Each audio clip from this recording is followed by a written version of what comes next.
मेरे YouTube page astro Naresh पर आपका स्वागत है। नमस्कार, मैं हूं नरेश कुमार। सबसे पहले उन दर्शकों का धन्यवाद जिन्होंने पेज को सब्सक्राइब किया है, पेज के वीडियोस को शेयर कर रहे हैं, लाइक कर रहे हैं और कमेंट बॉक्स में हमें अपनी राय भी लगातार दे रहे हैं। दोस्तों, आज का वीडियो मार्केट में इन्वेस्ट करने वाले निवेशकों के लिए है और ये वीडियो देखने के बाद आपको समझ में आएगा कि मार्केट में लोग इतना लूज क्यों कर जाते हैं, पैसा इतना गवा क्यों देते हैं। सेबी जो हमारा मार्केट रेगुलेटर है उसका स्टडी बोलता है कि 90 से लेकर 95% लोग जो हैं, जो निवेशक हैं, वो शॉर्ट टर्म ट्रेडिंग में जो है वो घाटे में जाते हैं और बहुत चंद लोग हैं जो मार्केट में पैसा कमाते हैं। तो यहाँ पर इस वीडियो में आपको बताने की कोशिश करेंगे कि आपके कुंडली में कौन से ग्रहों का जो कॉम्बिनेशन है जो आपको मार्केट में सफलता दिला सकता है। यानी कि आप मार्केट में पैसे बहुत कमा सकते हैं, लेकिन वो पर्टिकुलर प्लैनेटरी कॉम्बिनेशन आपके पास होना चाहिए। यदि आप किसी अच्छे विशेषज्ञ की सलाह लेंगे या किसी अच्छे एस्ट्रोलॉजर की सलाह लेंगे तो वो आपको कुंडली देखते ही बता देगा कि आपको मार्केट में इन्वेस्ट करना चाहिए या नहीं करना चाहिए। ये चीज़ें कुंडली देखते ही पता लग जाती हैं। एक अच्छा एस्ट्रोलॉजर तो आपको बता सकता है। तो खैर, कुंडली पे आते हैं। तो सबसे पहले जो कुंडली है उसमें 12 भाव होते हैं। ये कुंडली आपके सामने है, सबको पता है 12 भाव होते हैं। इसमें एक 11वां भाव आय का होता है, दूसरा भाव होता है धन का। जो कुंडली का दूसरा भाव होता है धन का। ये बहुत इंपॉर्टेंट फैक्टर हैं। इन दोनों घरों का कारक होता है जुपिटर। जुपिटर कुंडली में भाग्य स्थान का भी कारक है, आय स्थान का भी कारक है, धन स्थान का भी कारक है, पंचम का भी कारक है। पंचम वैसे शुद्ध भाव होता है, लेकिन इजी गेन्स आपको लाइफ में यहीं से मिलते हैं।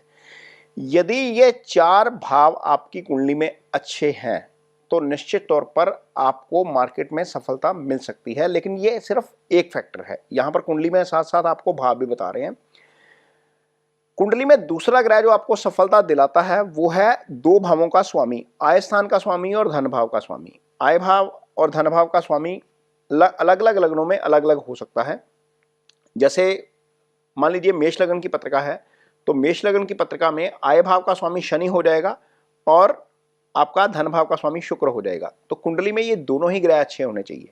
यदि हम कुंभ लग्न की पत्रिका निकालेंगे तो दोनों में ही गुरु ही जो है वो आय और धन भाव का स्वामी हो जाएंगे।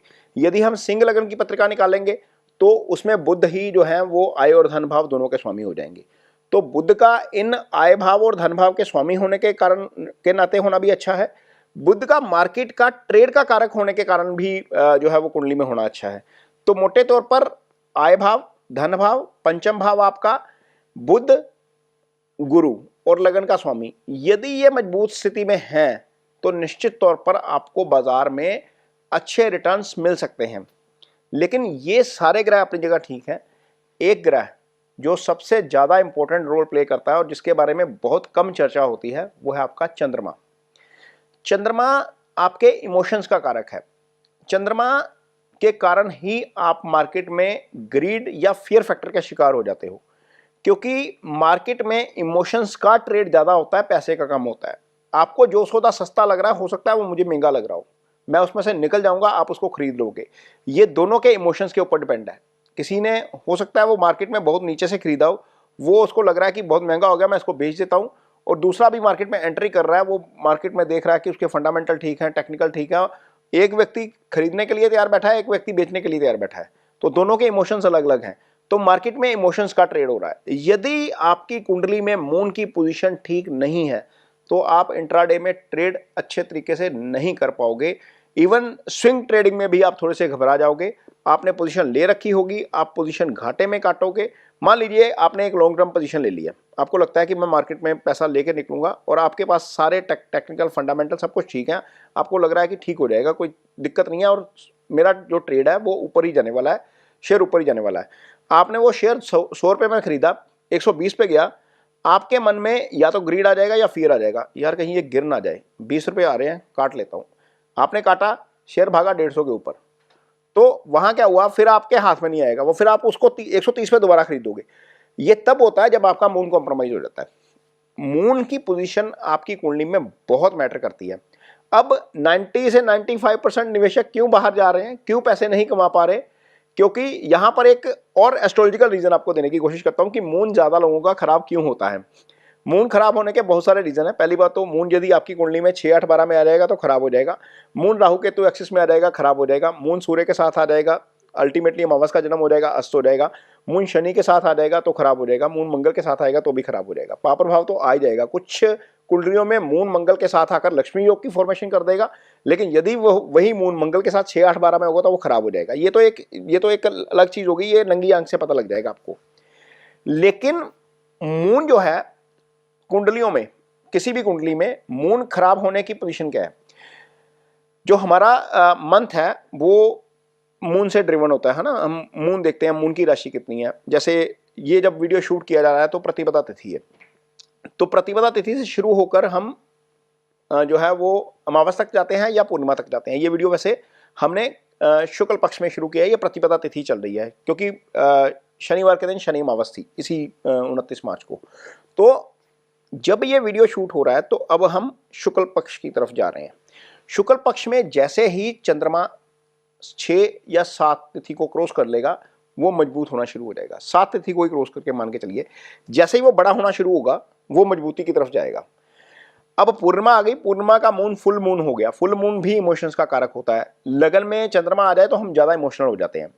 और पूर्णिमा के बाद जैसे शुक्ल पक्ष की 7वीं 8वीं तिथि के बाद मून मजबूत हो जाता है, वैसे ही पूर्णिमा के बाद जो 6ठी या 7वीं तिथि है उसके बाद मून कमजोर होना शुरू हो जाता है, क्योंकि मून घटना शुरू हो जाएगा ना।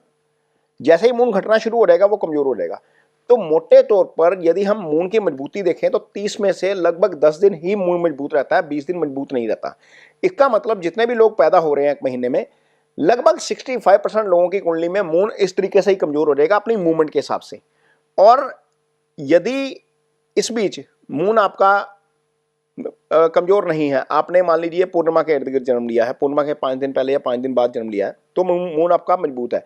लेकिन यदि वो मून आपका पाप प्रभाव में आ जाएगा, 6, 8, 12 में चला जाएगा, राहु केतु एक्सेस में चला जाएगा, तो वो मून भी खराब हो जाएगा। तो कुल मिलाकर 80-90% लोगों का मून ऐसे ही खराब हो जाता है। ये लोग इमोशंस के साथ जो है वो बैलेंस नहीं कर पाते, इसी कारण ही मार्केट में ट्रेड में लॉस होता है, घाटे में सौदा काटते हैं, ग्रीड और फेयर फैक्टर का शिकार होते हैं। तो कुंडली में मून की पोजीशन सबसे इंपॉर्टेंट है। गुरु तो रोल प्ले करेंगे, धन भाव का स्वामी अपना रोल प्ले करेगा, आय भाव का स्वामी अपना रोल प्ले करेगा, 12वां भाव स्पेकुलेशन का भाव होता है, उसका स्वामी या वो भाव अपना रोल प्ले करेगा। लेकिन मून सबसे इंपॉर्टेंट है। यदि मून कुंडली में अच्छा नहीं है तो इंट्राडे ट्रेड में मत जाइए, आप फंस जाएंगे। आप हर बार सौदा काटेंगे, गलत जगह पर काटेंगे। एक दो बार हो सकता है आपको तुक्के के साथ प्रॉफिट मिल जाए, लेकिन आप लॉन्ग टर्म में नहीं कमा पाएंगे। इंट्राडे आपके लिए नहीं है यदि आपका मून खराब है। इसके बाद आता है कि क्या आपको जो है वो ट्रेड में फायदा हो सकता है, किस दिन ट्रेड में फायदा हो सकता है, वो भी आपका मून ही तय करता है। मान लीजिए आपकी राशि मेष है, मेष राशि के जातकों के लिए ये एक एग्जांपल के तौर पर मैं आपको बता रहा हूं। यदि तीसरे भाव का मून हो जाएगा, मिथुन राशि का मून हो जाएगा, जिस दिन मिथुन राशि में मून होगा उस दिन हो सकता है कि वो प्रॉफिट आपको अच्छा दिला जाए। एक तो मून का गोचर तीसरे भाव का अच्छा होता है, मून यहाँ से 9th हाउस को जो है वो एस्पेक्ट करता है, वो भाग्य का स्थान होता है। तो ये 54 आवर जब तक मिथुन राशि में है, वो 54 आवर आपके लिए अच्छे हो सकते हैं। यदि मेष राशि के जातकों के लिए मून 6ठे भाव में है तो भी वो गोचर में शुभ होता है। सप्तम का मून गोचर में शुभ होता है, दशम का मून गोचर में शुभ होता है, चंद्रमा के ऊपर से आपकी अपनी राशि के ऊपर से मून शुभ होता है, 11वें भाव का मून जो है वो शुभ होता है। इसका मतलब मेष राशि के जातकों के लिए मेष का मून, मिथुन का मून, कन्या का मून, तुला का मून, मकर का मून और कुंभ का मून, ये 6 जगह पर गोचर में मून अच्छा हो जाएगा। ये एक फैक्टर है, ये ट्रांजिट का फैक्टर है। आपकी कुंडली में क्या स्थिति है मून की, वहां से मून की पोजीशन क्या होगी, आपका मून कौन से नक्षत्र में है। और नक्षत्र यदि हम जब हम देखते हैं तो तारा चक्र देखते हैं, तारा चक्र हर कुंडली में होता है। तो तारा चक्र से देखेंगे कि आपका फेवरेट नक्षत्र कौन सा है, क्या मून आज उस नक्षत्र में है। फिर हम देखेंगे समुदायिक अष्टक वर्ग, ये तीसरा चार्ट है जो मून को ही एनालाइज करता है। समुदायिक अष्टक वर्ग में मान लीजिए मेष राशि से आपका मून का गोचर ठीक है, लेकिन समुदायिक अष्टक वर्ग में आपकी मेष राशि की पॉइंटिंग 0 आ गई या 1 आ गई तो वो मून आपके लिए कमजोर हो जाएगा। तो जब एक एस्ट्रोलॉजर इसको एनालाइज करने बैठता है तो आपको बुरे तरीके से बता सकता है आपको कि आपके इस महीने के ट्रेड के दिन कौन कौन से हैं। यदि आप उस कैलकुलेशन के जरिए चलते हैं या उस कैलकुलेशन को फॉलो करते हैं तो बहुत ज़्यादा संभावना बढ़ जाती है कि आप नुकसान से बच जाएं।